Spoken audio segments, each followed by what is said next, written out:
أُجِبْتُمْ قَالُوا لَا عِلْمَ لَنَا إِنَّكَ أَنْتَ عَلَّامُ الْغُيُوبِ سبحان ربك رب العزة عما يصفون وسلام على المرسلين والحمد لله رب العالمين۔ انتہائی معزز سامعین، سورہ مائدہ آیت نمبر 109 آپ کے سامنے تلاوت کی۔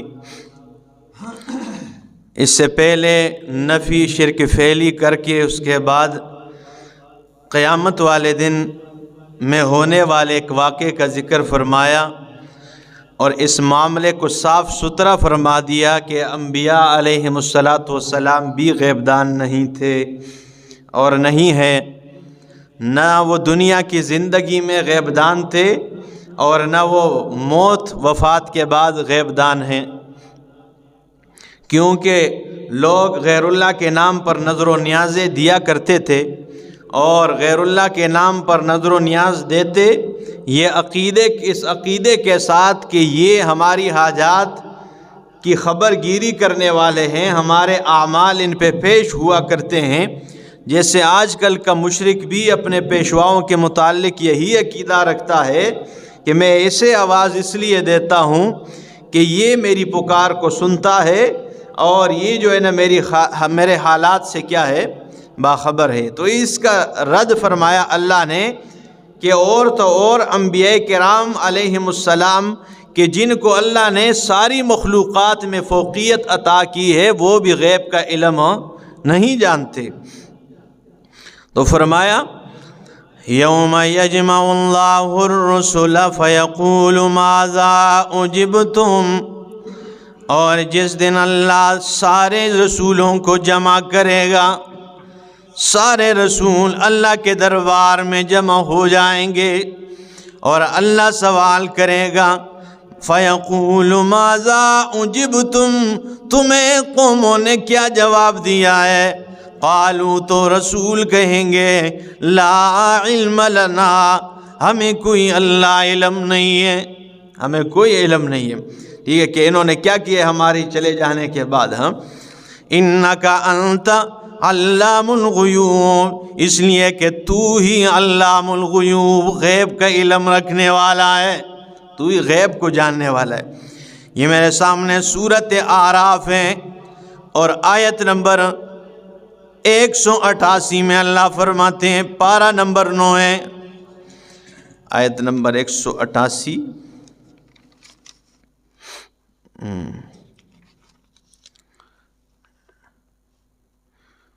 یہ فرمایا قُلْ لَا أَمْلِكُ لِنَفْسِي نَفْعًا وَلَا ضَرًّا، قُلْ میرا پاک پیغمبر کہہ دیجئے، فرما دیجئے لا أَمْلِكُ لِنَفْسِي نَفْعًا، میں محمد عربی تو اپنی جان کے لیے نفع کا مالک نہیں ہوں۔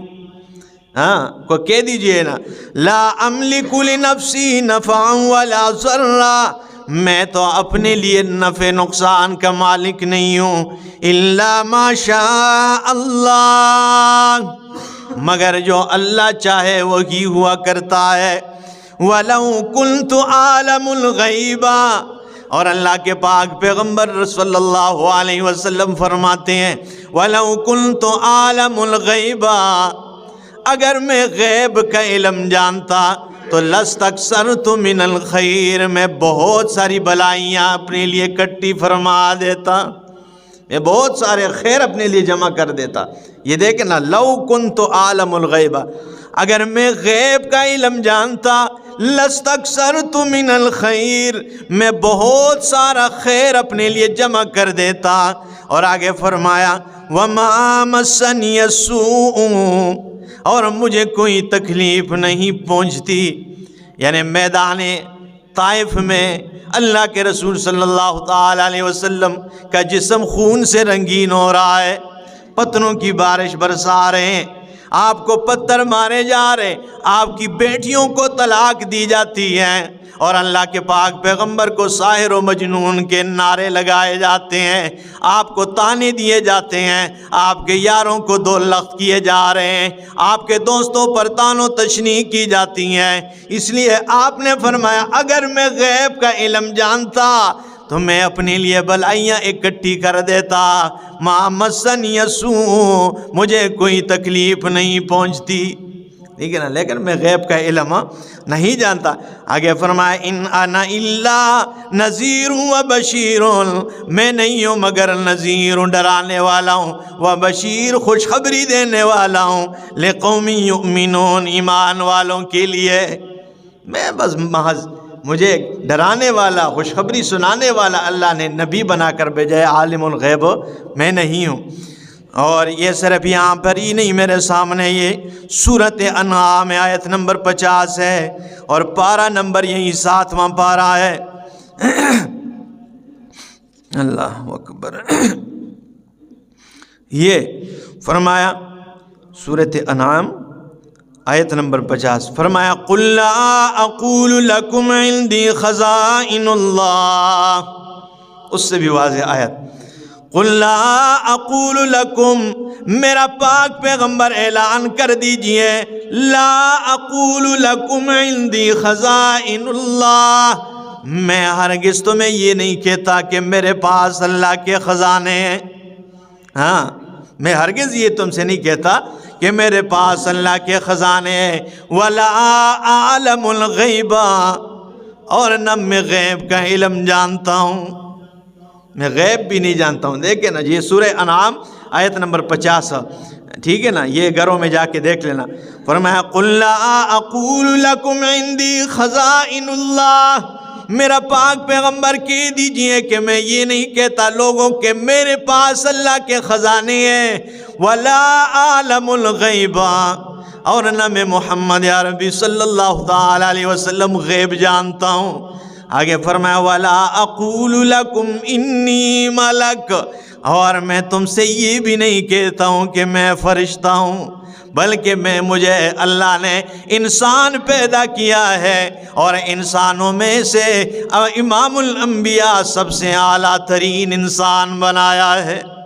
یہی تو آپ صلی اللہ علیہ وسلم کا کمال ہے، ٹھیک ہے نا، کہ انسان ہوتے ہوئے بھی کیا ہے، ہاں امام الانبیاء اللہ نے بنایا، یہی تو کمال ہے۔ تو فرمایا میں یہ بھی نہیں کہتا ہوں کہ میں کیا ہوں، وَلَا أَعْلَمُ الْغَيْبَ، میں عالم الغیب نہیں ہوں، وَلَا أَقُولُ لَكُمْ إِنِّي مَلَكٌ إِنْ أَتَّبِعُ إِلَّا مَا يُوحَىٰ إِلَيَّ، میں تابعداری نہیں کرتا ہوں مگر اس کی جو اللہ میری طرف وحی نازل فرما دیتے ہیں، میں اس کا تابع ہوں، ٹھیک ہے نا، جو اللہ وحی کے ذریعے بتاتے۔ آگے فرمایا قُلْ هَلْ يَسْتَوِي الْأَعْمَى وَالْبَصِيرُ، کہہ دیجئے آیا اندھا اور دیکھنے والا برابر ہیں، افلا تتفکرون، آیا پس تم غور و فکر کیوں نہیں کرتے ہو، کیوں اپنے آپ کو پاگل بنایا ہوا ہے، ٹھیک ہے نا، کیوں نہیں سمجھتے ہو، غور و فکر نہیں کرتے، ٹھیک ہے نا۔ تو اس لیے اللہ کے رسول صلی اللہ تعالی علیہ وسلم نے فرمایا کہ میں غیب کا علم نہیں جانتا ہوں۔ تو فرمایا رسولوں سے اللہ سوال کرے گا، کیا جواب دیا ہے؟ تو یہ فرمائیں گے قالوا لا علم لنا، ہمیں کوئی علم نہیں ہے، انک انت علام الغیوب، تو ہی غیب کا علم رکھنے والا ہے۔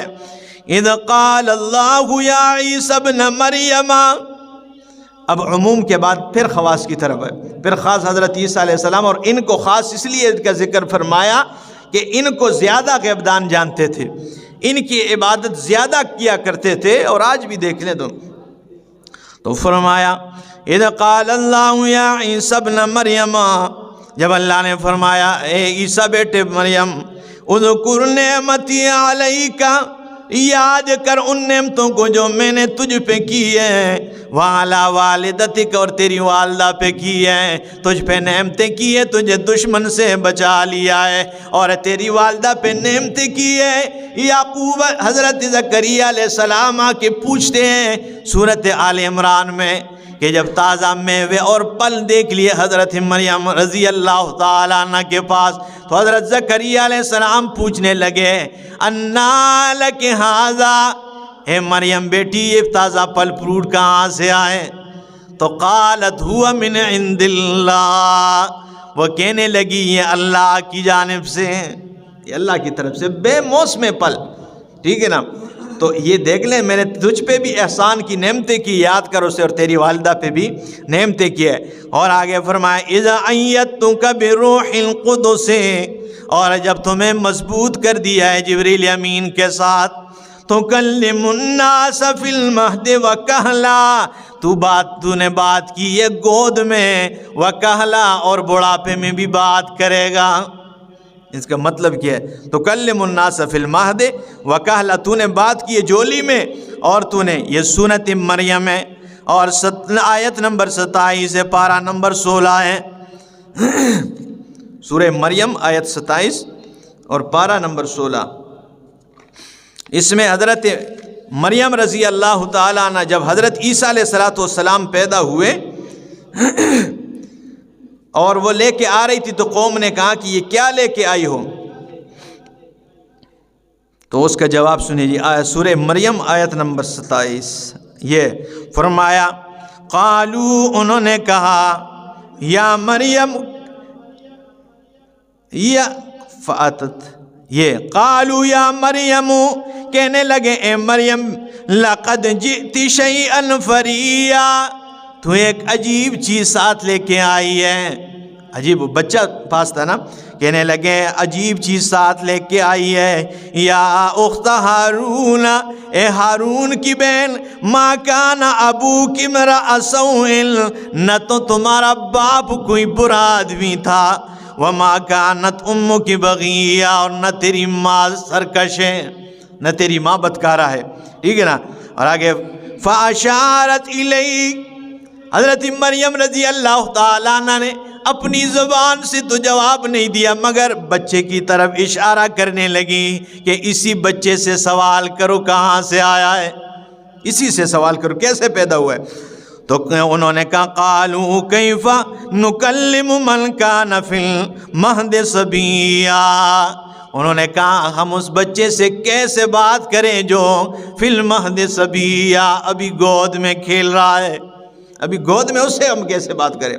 حضرت علامہ حق نواز جنگوی شہید رحمہ اللہ، اللہ غریق کی رحمت فرمائے اور قبر نور سے بھر دے، وہ اس آیت پہ فرمایا کرتے تھے کہ یہ قانون اللہ نے انہوں نے اس لیے کہا کہ ہم بچے سے کیسے بات کریں کہ عموماً بچہ بات نہیں کیا کرتا، ٹھیک ہے نا، بچہ ہوتا ہے نا، اس لیے انہوں نے کہا کہ بھئی ہم بچے سے کیسے بات کریں، مریم کیا کہتی ہے جو ہمیں جواب ہی نہیں دے سکتا، ابھی گود میں۔ تو وہ فرماتے ہیں کہ بچہ بات نہیں کرتا، لیکن جب بچے کی ماں کی عزت کو خطرہ لاحق ہو جائیں اور لوگ اس کی ماں کی عزت پہ انگلی اٹھائے تو پھر بچہ بول پڑتا ہے، جیسے حضرت عیسیٰ علیہ السلام گود میں بول پڑے تھے۔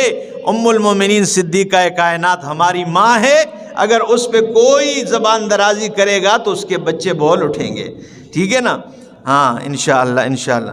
تو اس لیے فرمایا، انہوں نے کہا قالوا کیف نکلم من کان فی المہد صبیا، یہاں پر بھی وہی الفاظ ہے، ٹھیک ہے نا۔ تو حضرت عیسیٰ علیہ السلام بول پڑے قال انی عبد اللہ، فرمانے لگے میں اللہ کا بندہ ہوں، آتانی الکتاب وجعلنی نبیا، اللہ نے مجھے کتاب دے گا اور اللہ نے مجھے نبیوں میں سے بنا دیا ہے، مجھے نبی بنایا ہے، وجعلنی نبیا، مجھے نبی بنائے گا، کتاب دے گا، وجعلنی مبارکن اینما کنت واوصانی بالصلاۃ والزکاۃ ما دمت حیا، ٹھیک ہے نا۔ تو قال انی عبداللہ، ادھر گود میں حضرت عیسیٰ علیہ السلام بول پڑے، تو فرمایا یہاں پر بھی تکلم الناس فی المہد وکہلا، تو نے گود میں بات کی ہے، بڑھاپے میں بھی بات کرے گا۔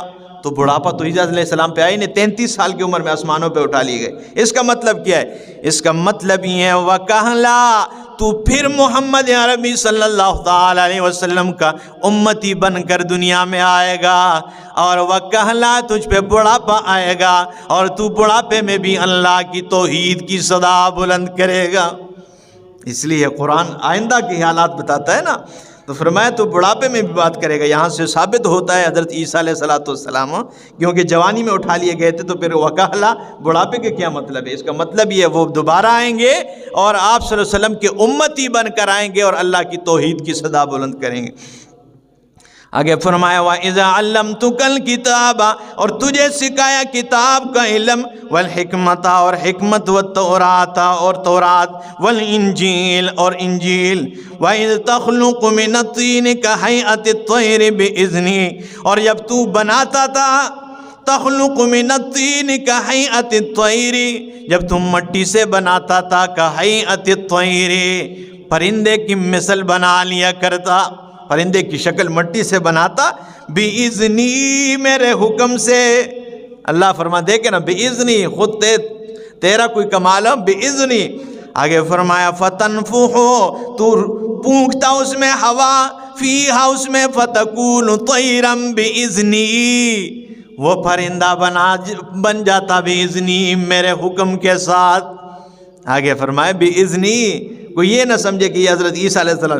آگے فرمایا وَتُبْرِئُ الْأَكْمَحَ، اور تو ٹھیک کرتا مادرزاد نابینے کو، جو مادرزاد نابینا ہوتا اس کے آنکھوں پہ ہاتھ پھیر دیتا وہ ٹھیک ہو جاتا، وَالْأَبْرَصَ، اور برس کے بیمار کو بھی ٹھیک کر دیتا، بِإِذْنِی، میرے حکم کے ساتھ۔ آگے اس پہ فرمایا ہر ایک کے ساتھ۔ آگے فرمایا وَإِذْ تُخْرِجُ الْمَوْتَى بِإِذْنِی، اور جب تم مردوں کو قبروں سے نکالتے، بِإِذْنِی، میرے حکم کے ساتھ۔ یہاں پہ یہ نہیں فرمایا تخرج المحیا، جب تو زندوں کو نکالتی، یہ ایسے بدبخت ہے، ٹھیک ہے نا۔ ماسٹر صاحب ایمان سے بتائیں، ایمان سے جی، ٹھیک ہے نا، آپ سب ایمان سے بتائیں۔ حضرت عیسیٰ علیہ السلام کا بہت بڑا معجزہ یہ تھا کہ وہ مردوں کو زندہ کرتے تھے، ٹھیک ہے نا۔ تو اگر آج کے ان مولویوں کی اور ان کی بات مان لی جائے کہ نہیں مردے تو پہلے سے زندہ ہوتے، تو یہ حضرت عیسیٰ علیہ السلام کی کھلے عام اس معجزے کا انکار کرتے ہیں یا نہیں؟ ہاں کیا کہیں، پھر ناراض ہو جاتے ہیں، ٹھیک ہے نا۔ ہاں جی مولوی صاحب، یہی معجزہ تھا یہ کہ وہ مردے کو زندہ کرتے تھے، جب ان کے مطابق مردہ ہے ہی نہیں ہے تو پھر یہ معجزہ بنتا ہے ان کا؟ کیا کہیں جی، یہ وضاحت ضروری ہوتی ہے، اس لیے ہم کرتے ہیں۔ تو فرمایا اے میرا پیغمبر عیسیٰ علیہ السلام، وَإِذْ تُخْرِجُ الْمَوْتَى بِإِذْنِی، جب تو مردوں کو زندہ کرتا میرے حکم کے ساتھ، وَإِذْ كَفَفْتُ بَنِي إِسْرَائِيلَ، اور جب ہم نے روک لیا بنی اسرائیل کو عنک تجھ سے، اِذْ جِئْتَهُمْ، جب تو آیا ان کے پاس بِالْبَيِّنَاتِ، واضح دلائل کے ساتھ، فَقَالَ الَّذِينَ كَفَرُوا، کہا ان لوگوں نے جنہوں نے کفر کیا ہے، منہم، ان میں، ان ھذا الا سحر مبین، نہیں ہے یہ مگر سحر مبین، واضح جادو ہے، یہ واضح جادو ہے۔ اور یہ سورۃ اعراف ہے، آیت نمبر 109 میں فرمایا، پارہ نمبر 9، سورہ اعراف، آیت 109۔ یہ دیکھ لے، صرف یہ نہیں، حضرت موسیٰ علیہ السلام کو بھی انہوں نے کیا کہا ہے؟ ساحر کہا ہے اور جادوگر کہا ہے۔ یہ جی فرمایا قال الملأ من قوم فرعون، اور جب فرعون کے قوم میں سے ان بس سرداروں نے کہا، ان ھذا لساحر علیم، بے شک یہ جو ہے وہ واضح لساحر، جادوگر ہے، علیم، جس نے جادو سیکھا ہوا ہے، ٹھیک ہے نا، جس نے جادو سیکھ لیا ہے، یہ جادوگر۔ حضرت موسیٰ علیہ السلام کو بھی جادوگر کہا ہے۔ اور یہ میرے سامنے سورۃ صاد ہے، 23واں پارہ ہے، سورۃ صاد 23واں پارہ اور آیت نمبر 4 ہے۔ یہ سورہ صاد 23واں پارہ آیت نمبر 4 فرمایا، وَعَجِبُوا أَنْ جَاءَهُمْ مُنذِرٌ مِّنْهُمْ، اور انہوں نے ناآشنا سمجھا، عجیب سمجھا، أَنْ جَاءَهُمْ مُنذِرٌ مِّنْهُمْ، جب انہی میں سے ان کے پاس ڈرانے والا آ گیا۔ قَالَ الْكَافِرُونَ، وَقَالَ الْكَافِرُونَ، تو کافروں نے کہا، ھذا ساحر کذاب، جب اللہ کے پاک پیغمبر صلی اللہ علیہ وسلم آ گئے تو ان کا قال الکافرون، کافروں نے کہا، ھذا ساحر کذاب، یہ جادوگر ہے، کذاب، بہت بڑا جھوٹ بولنے والا ہے، ٹھیک ہے نا۔ تو اگر آج کوئی حق بیان کرے اور اس کے پیچھے کوئی شتنگڑو متنگڑو کوئی بات کرے تو اس پہ پریشان ہونے کی ضرورت نہیں. اس لیے میری جو مجھ سے محبت کرنے والے لوگ ہیں میں ان سب کو جانتا ہوں، اور جو میری مخالفت کرتے ہیں ان کو میں ایک کو بھی نہیں جانتا ہوں، مجھے جاننے کی ضرورت ہی نہیں ہے. ٹھیک ہے نا. تو مسئلہ یہ ہے کہ آپ کے پیچھے اگر کوئی بول پڑے حق کے بیان کی وجہ سے تو پریشان ہونے کی ضرورت نہیں ہے. یہ تو انبیاء کو بھی ساحر کذاب کہنے والے لوگ ہیں، یہ تجھے کیا معاف کریں گے؟ تو کون ہوتا ہے کہ تجھے یہ معاف کریں گے؟ اقول قولی ھذا استغفر اللہ لی ولکم ولسائر المسلمین.